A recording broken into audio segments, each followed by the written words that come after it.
اگر میرے حسن مجتبی ان کے لفظ صلح کا پردہ نہ ہو تو یہ اپنے ممدوح کو مسلمان ثابت کرنا بھی ان کے لیے مشکل ہو جائے گا۔ الحمدللہ وحدہ صلی اللہ علی من لا نبی بعدہ، اما بعد فاعوذ باللہ من الشیطان الرجیم، بسم اللہ الرحمن الرحیم۔ معزز سامعین کرام، السلام علیکم ورحمۃ اللہ وبرکاتہ۔ ناچیز محمد اویس رضا سعدی جناب کی خدمت میں حاضر ہے۔ چند دن قبل طیب شاہ گیلانی فیصل آباد والا، اس کا ایک کلپ جو دوست احباب کی وساطت سے میرے تک پہنچا، جس میں وہ ایک دفعہ پھر اپنی عادت دائمہ کے تحت حضرت سیدنا امیر المؤمنین امیر معاویہ بن ابی سفیان رضی اللہ تعالی عنہ آپ کی شان مبارکہ کے اندر بڑے ہی کھلے لفظوں میں گستاخی کر رہا ہے۔ تو جب میرے پاس وہ کلپ پہنچا تو چونکہ ناچیز پہلے بھی 3 قسطوں میں اس کا سلسلہ وار رد کر چکا ہے اور وہ میرے یوٹیوب چینل پہ موجود بھی ہیں، تو الحمدللہ تعالی یہ بھی میں نے اپنے لیے باعث سعادت سمجھا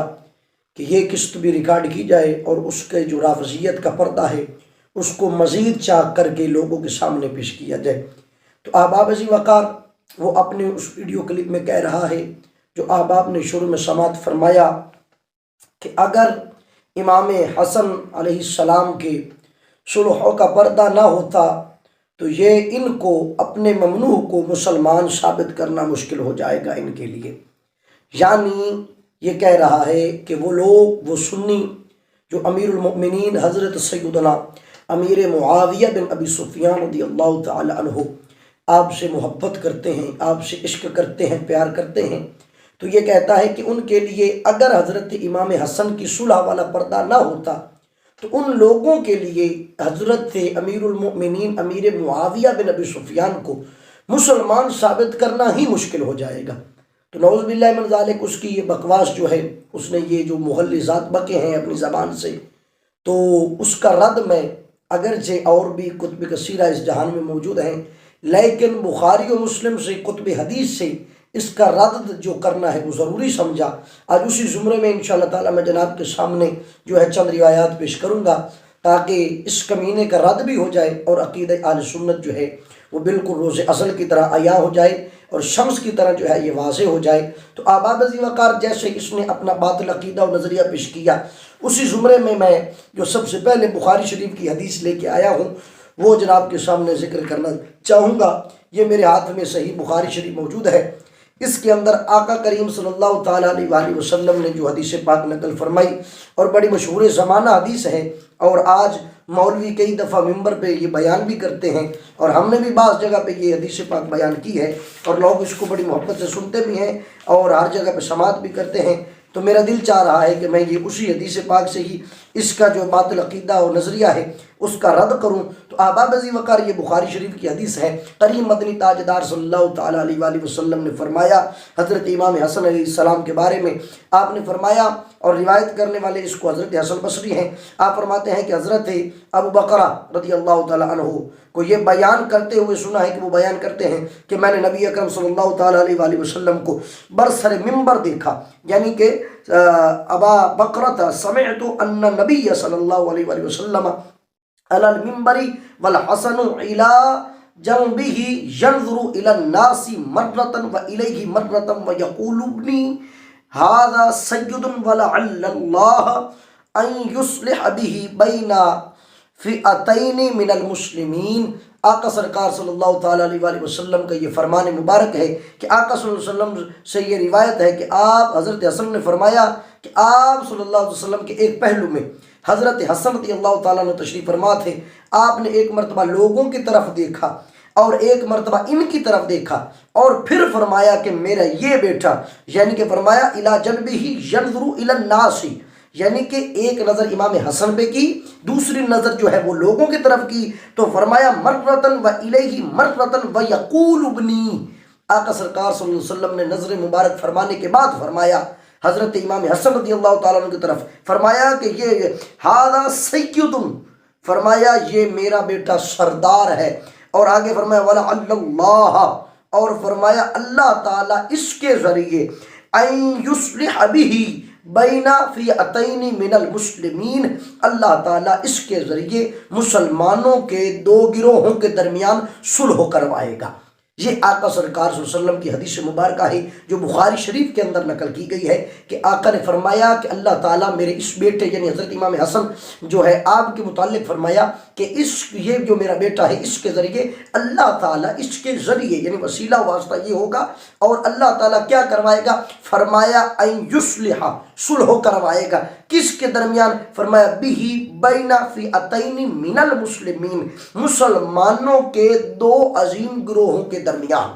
اب یہاں پہ سمجھنے والی بات یہ ہے کہ یہ زمانہ رسالت ہے، حضرت حسن کا زمانہ نہیں، صدیق پاک کا زمانہ نہیں، عمر پاک، عثمان پاک، علی پاک کا زمانہ نہیں، یہ زمانہ ہے رسول اللہ کا۔ تو آقا سرکار صلی اللہ علیہ وسلم اپنے زمانے میں کہہ رہے ہیں کہ وہ دونوں گروہ کیا ہوں گے؟ فرمایا فئتین من المسلمین، فرمایا وہ دونوں گروہ مسلمان ہوں گے۔ اب یہاں تو آقا واضح لفظوں میں کہہ رہے ہیں کہ وہ گروہ مسلمان ہوں گے، اور یہاں جو لفظ فئتین من المسلمین جمع کا صیغہ بولا ہے، یہاں پہ جو دو گروہوں کو جمع کیا گیا ہے کہ دو گروہوں کے درمیان صلح کروائے گا، تو یہاں سے تو یہ مراد لیا جا سکتا ہے کہ جس طرح عظیم مرتبہ والا ایک گروہ ہے، اسی طرح مرتبے اور عظمت اور بلندیوں والا دوسرا گروہ بھی ہے۔ یہاں سے تو یہ واضح لفظوں میں لکھا ہوا ہے کہ دو گروہ ہوں گے اور دونوں مسلمان ہوں گے، فضائل بھی دونوں کے ایک ہی بیان کیے گئے، آقا سرکار صلی اللہ علیہ وسلم نے بیان فرمائے۔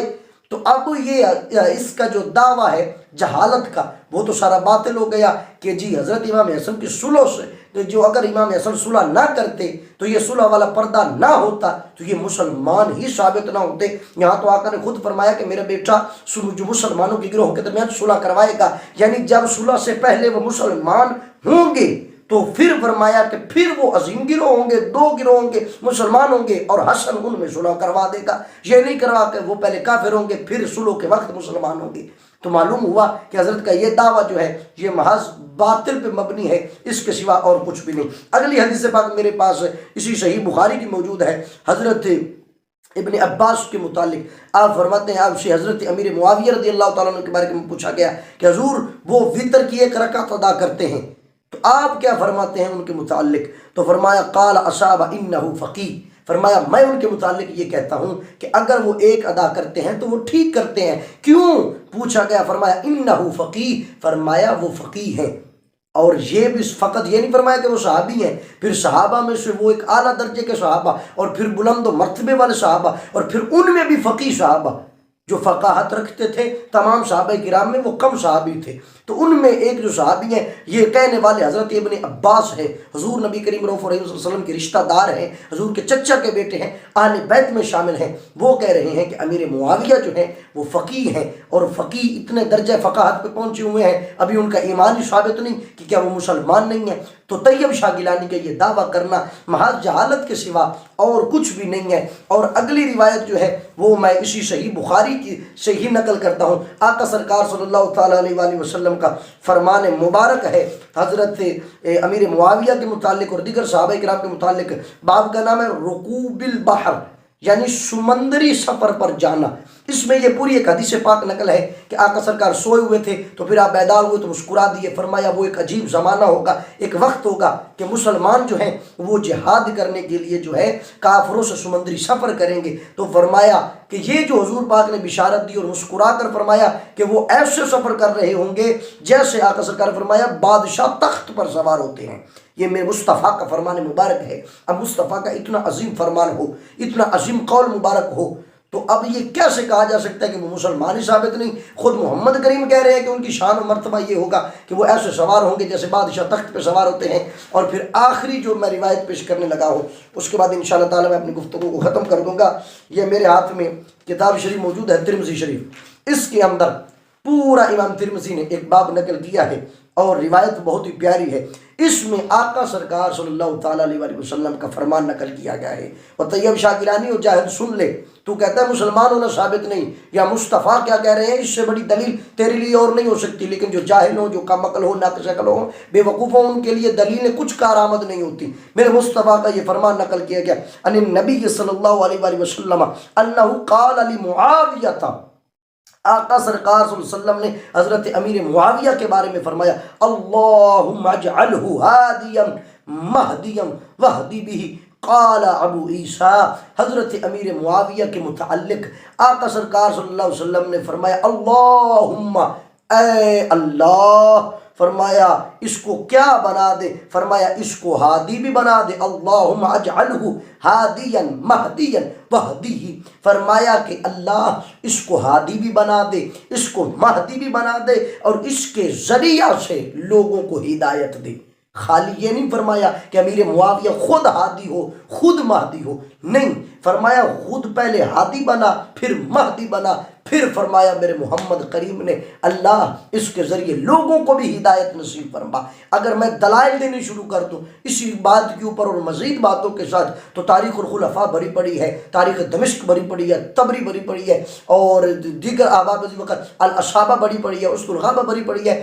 حضرت امیر معاویہ کے فضائل سے اور آپ کی عظمت و شان سے، لیکن میں نے یہ بہتر سمجھا کہ سیاہ ستہ سے ہی اگر اس کو جواب دیا جائے تو حضرت جو ہے اس کی ذرا چھترول جو ہے وہ اچھے طریقوں اور اچھے لفظوں سے ہو جائے گی۔ تو کریم مدنی کہہ رہے ہیں اللہ اس کے ذریعے لوگوں کو ہدایت دینا۔ کیا مصطفیٰ نہیں جانتے تھے کہ یہ تو کافر ہوں گے، یہ اگر حسن صلح نہ کریں گے تو یہ تو کافر ہوں گے، یہ تو یہ ہوگا، یہ تو وہ ہوگا، یہ تو فلاں ہوگا؟ ابھی تو لڑائی جھگڑا بنا ہی نہیں، جب بنا ہی نہیں تو پھر جھگڑا کیسا، پھر جھگڑا کیسا، جب جھگڑا نہیں تو پھر بات کیسی، جب بات ہی نہیں تو مصطفیٰ تو اس وقت کہہ رہے ہیں کہ اللہ یہ ہادی بھی ہوں، یہ مہدی بھی ہوں، اور اس کے ذریعے لوگوں کو ہدایت دینا، یعنی کہ اور ہدایت والا رستہ تو وہی ہے جو نجات والا رستہ ہے، اور جو نجات والے رستے پہ چلتا ہے تو اس کا مقام بڑا افضل ہو جاتا ہے۔ تو جو خود رستہ بن جاتا ہے، جس کے اوپر لوگ چلتے ہیں، جس کو دیکھ کر، جس کا دامن پکڑ کے لوگ چلیں گے، تو پھر اس کی کیا شان ہے۔ اور پھر مصطفیٰ کی زبان سبحان اللہ، میرے کریم کی زبان سبحان اللہ، میرے کریم کا فرمان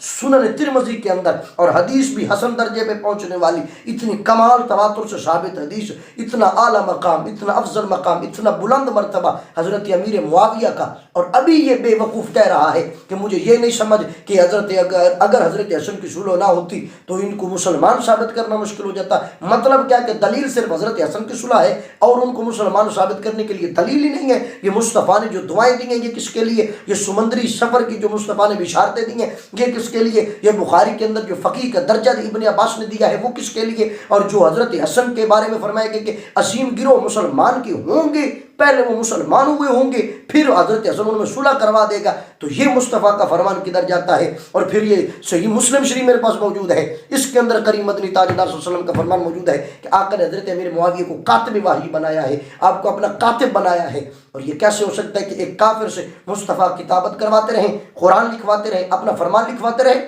پھر ہمارے پاس جو قرآن پہنچا ہے وہ ایک کافر سے پہنچا ہے، ہمارے پاس جو قرآن پہنچا ہے، جو مصطفیٰ کا فرمان پہنچا ہے وہ ایک ایسے بندے سے پہنچا ہے کہ جس کا ایمان جو ہے وہ مشروط حضرت امام حسن کے شروع پر ہے، ورنہ ان کا ایمان ہی ثابت نہیں ہے، ان کا کوئی مقام ہی نہیں، کوئی مرتبہ ہی نہیں۔ تو یہ جہالت ہے۔ میں عوام اہل سنت کو آگاہ کرنا چاہتا ہوں کہ ایسے فتنوں سے خدا را بچیں اور اپنے آپ کو بچائیں۔ ایسے کمینوں کے ہاتھ چومنے کے بجائے ان کو جوتے لگانے چاہیے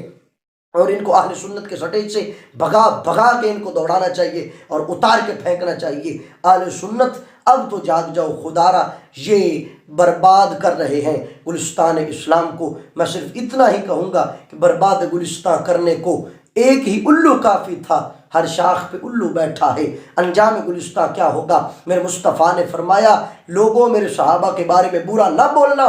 تم میں کوئی احد پہاڑ جتنا بھی سونا خرچ کر دے تو فرمایا میرے صحابہ کے ایک مٹھی جو کھجوروں کی ہے دی ہوئی اس کے برابر نہیں ہو سکتے۔ تو یہ میرے مصطفیٰ کے صحابہ کی شان ہے۔ تو پتہ نہیں ان لوگوں کو شرم و حیا نہیں آتی، کیسے کریم مدنی تاجدار صلی اللہ علیہ وسلم کے یاروں کے بارے میں اتنا جو ہے زبان درازی کرتے ہیں اور اتنے کھلو لفظوں میں جو ہے بکواس کرنی شروع کر دیتے ہیں۔ دعا کرتا ہوں اللہ تعالیٰ اہل سنت و جماعت کو ایسے فتنوں سے محفوظ فرمائے، خدا تعالیٰ ہمیں جو ہے ایسے فتنوں سے ہر حال میں بچائے، اور جو احباب اس کی لٹریشن سننا چاہ رہے ہیں وہ میرے چینل پہ چلے جائیں، اور اویس سعدی آفیشیل کے نام سے میرا یوٹیوب چینل ہے، احباب وہاں تشریف لائیں اور دیکھیں، وہاں پہ میں نے اس کا اچھا خاصا آپریشن کیا ہوا ہے، 3 قسطوں کے اندر چوتھی قسط اب ریکارڈ ہو چکی ہے انشاءاللہ تعالی۔ جب یہ کمینہ بولے گا اس کی لٹریشن کرنے کے لیے ناچیز میدان میں آئے گا، اور آئندہ آنے والے چند دنوں میں انشاءاللہ شوکت سیالوی نامی ایک خطیب ہے، اس نے حضرت امیر معاویہ کی شان میں گستاخی کی ہے، اور اہل سنت کا جو منہج ہے اس کے اوپر اس نے ڈاکہ ڈالنے کی کوشش کی ہے۔ ناچیز انشاءاللہ تعالی ان قریب اس کے اوپر بھی اپنا ایک ویڈیو بیان ریکارڈ کروائے گا۔ دعا کرتا ہوں اللہ تعالی عمل کی توفیق نصیب فرمائے۔